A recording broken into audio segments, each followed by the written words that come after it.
Hello, I'm William Gallagher, and this is 58 Keys, which, as ever, as always, except Mondays, when it's for every writer, is specifically for writers like you and me who use and who write on Macs and iPhones and iPads. Do subscribe or support 58 Keys on Patreon because there is so much to talk about, and especially now because, well, this is not what it's really called, but I'm calling it update season.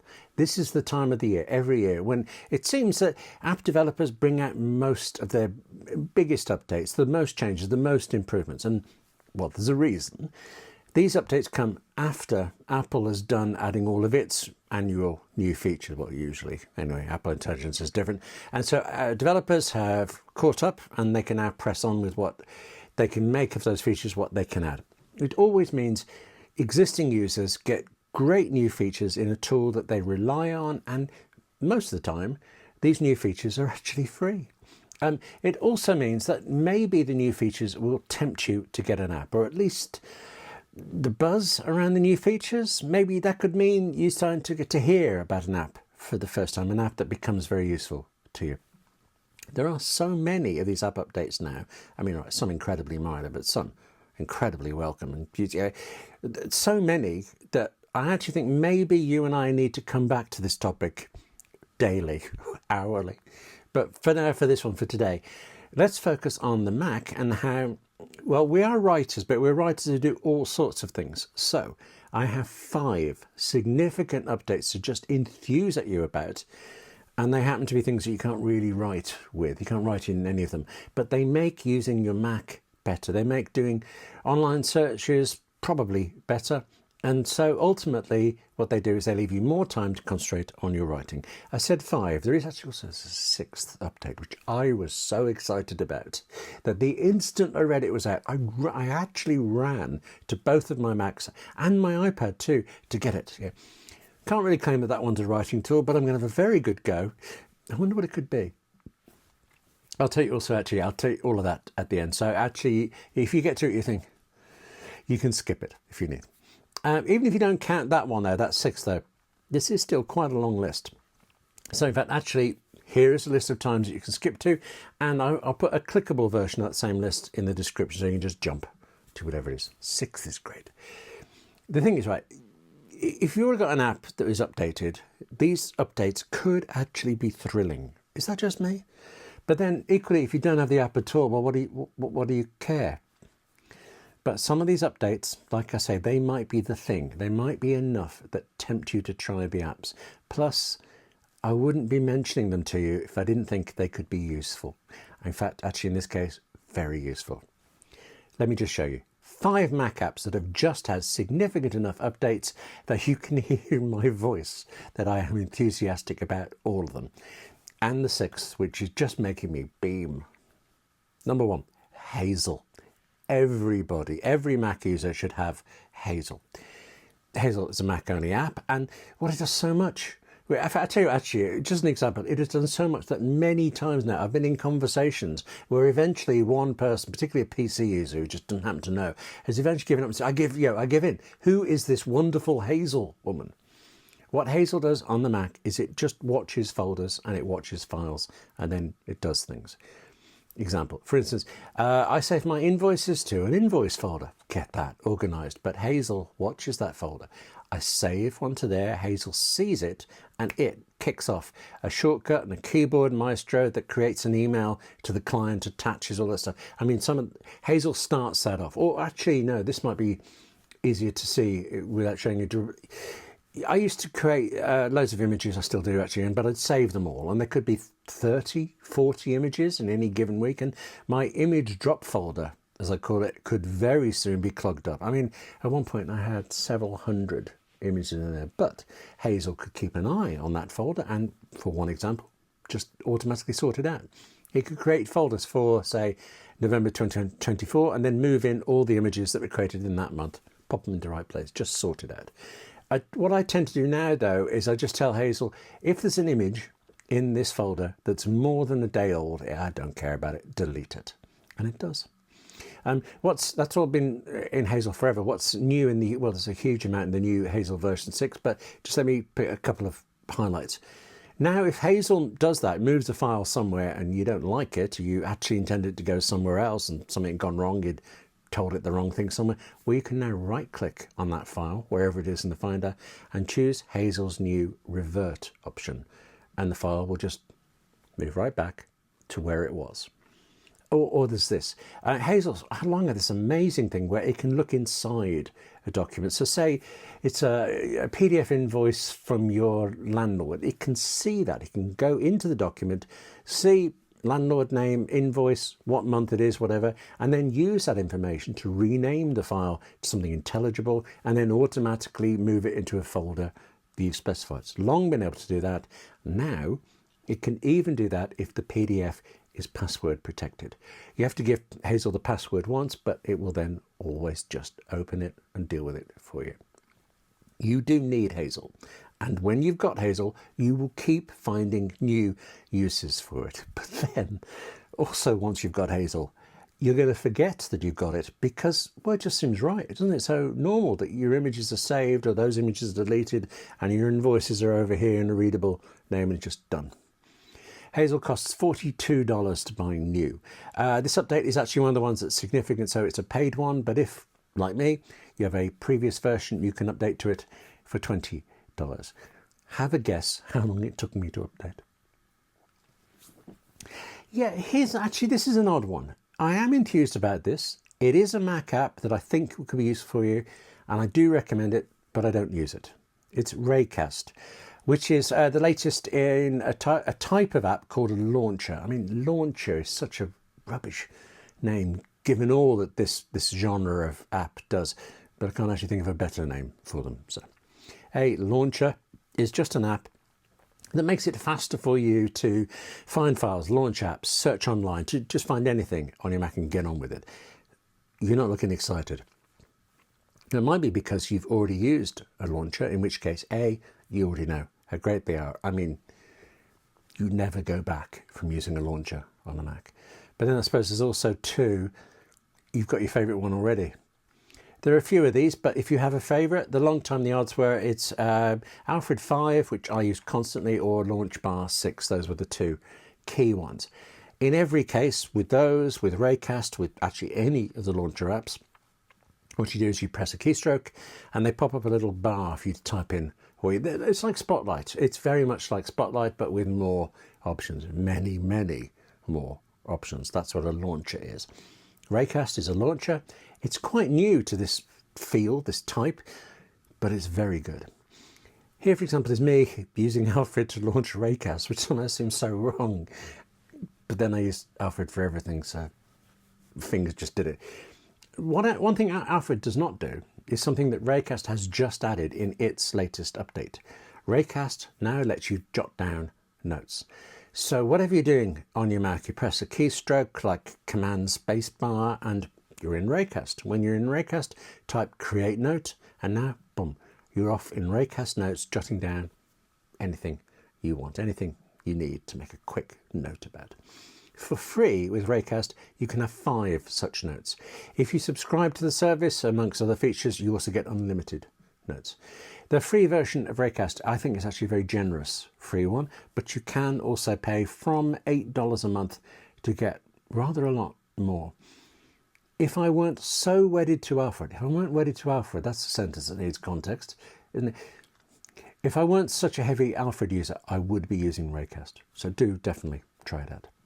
I did say there that I have Hazel delete old images for me, and that's partly for tidiness, but also because, you know, it is hundreds of images, they take up a lot of room, and I don't have the largest SSD storage drives on my Macs.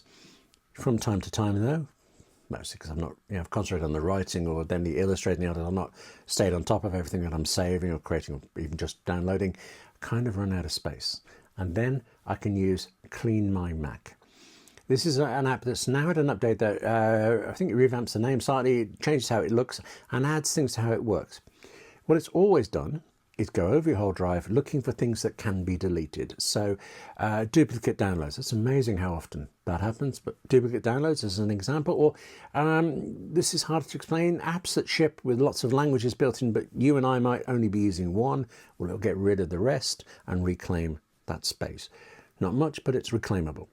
And what's new is that it actually looks now for duplicates of anything, of whatever type of file they are, all of them. And it'll find photos that aren't duplicates, but are really, really similar. Apple's Photos actually does that too, but here it's one part of a combination. The overall duplicates and actually also entirely new features like checking your battery health if you're on a MacBook Pro or a MacBook Air. I can tell you that CleanMyMac is in setup, by the way. The Mac subscription service that gets you this and 200 or more other Mac apps. But then the thing is, it would be really, since CleanMyMac is made by MacPaw, the same firm that makes Setup.